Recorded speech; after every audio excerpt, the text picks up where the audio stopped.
Federal Drive is presented by GEHA, Government Employees Health Association, proudly providing health and dental benefits to federal employees and their families. Visit GEHA.com. Lawmakers return from summer recess with a packed agenda and a charged atmosphere. From appropriations battles and the NDAA to DC autonomy and CDC chaos, the work intersects with political theater at every turn. Add late-breaking pocket rescissions to the mix and the stakes get even higher.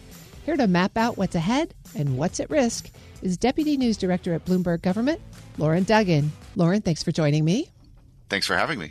Okay, Congress is back. We've been talking for several weeks, trying to prognosticate what will happen. Now they're back, and they have a huge list of things to do. Some of it is work, and some of it is atmospherics, and sometimes those things intersect. So let's think about the first atmospherics thing they might come across, which is National Guard soldiers on the streets of Washington, D.C.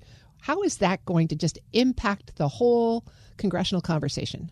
It certainly will. And the people who get out at Union Station from their train, from wherever it might be, will potentially see it first. But right, National Guard troops are deployed to D.C. from other states as well. So maybe some of the folks said goodbye to their troops when they left to come out here. But yes, the D.C. changes that happened over the break will affect the agenda and will be hanging over things as Democrats and Republicans alike talk about it and talk about what it means for crime in the District of Columbia. So that's certainly a big change atmospherically, as you say, since they left town in July or early August. Well, and the president is talking about deploying National Guard soldiers in other cities. Maybe Chicago is next.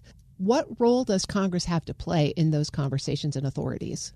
They could have one. So back to D.C. for a second, that is supposed to be a 30-day authority. Congress is talking about what to do with that. Do they extend it? Some Democrats would like to terminate it. That probably won't move forward. But how long do you extend it? When it comes to outside of the District of Columbia, where President and Congress do have certain authority, that's going to be a bigger question. And we're likely to see that come up when the Senate takes up the Defense Authorization Bill, because members have talked about debating that policy as part of that. It's a natural extension of the language in that bill and the subject matter it contains. So I do think we'll see debates and questions, and there are hearings coming up with D.C. officials where this will keep happening. And yes, there's the D.C. question in the rest of the country, which is a little bit different and perhaps might provoke different reactions. We'll have to see.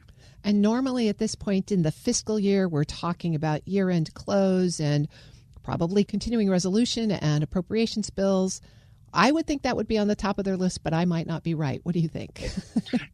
It's top of mind for many people, and it's top of the list in some places. So the House is going to take up what would be its third bill, Energy and Water, covering the Energy Department, Army Corps of Engineers, to get another one over the line and into potential negotiations with the Senate.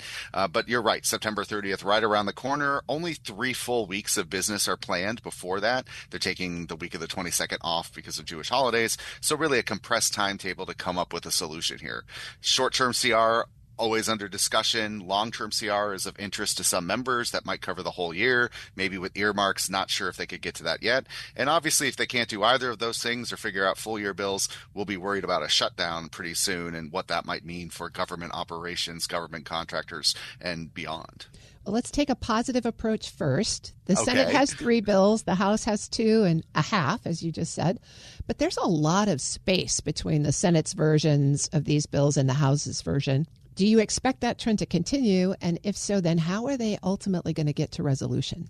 I do expect that to continue, and that's been the trend. The bills coming out of the House committee, party line for the most part, with some controversial riders that Democrats wouldn't like. Senate bills, a little more down the middle, getting some Democratic backing, which they need because of that 60 number in the Senate to get over debate on those spending bills. Democrats have a say, and they'll try to work with them. But hanging over all that, too, is just the moves made by the administration over the last year where they're rescinding funding or withholding funding or trying pocket rescissions.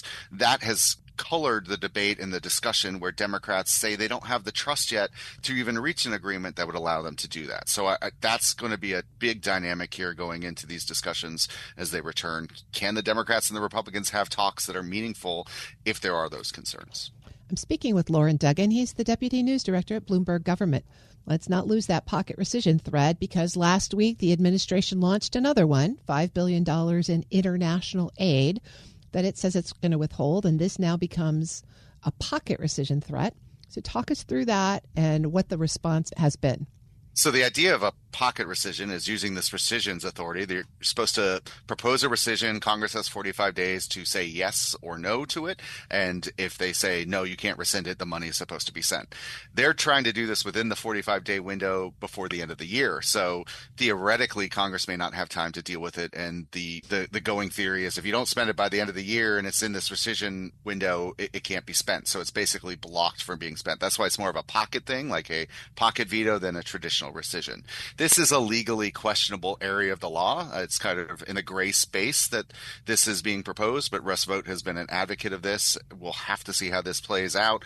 Members may not like it because, again, the Budget Act says they have this role in rescissions that they may not be able to exercise here. So this is the tip of an iceberg that I think will be very interesting in coming weeks as members come back and try to push against this. And many members who voted for the first rescission a few weeks ago said they wouldn't vote for another one. Do you think they'll hold their ground here?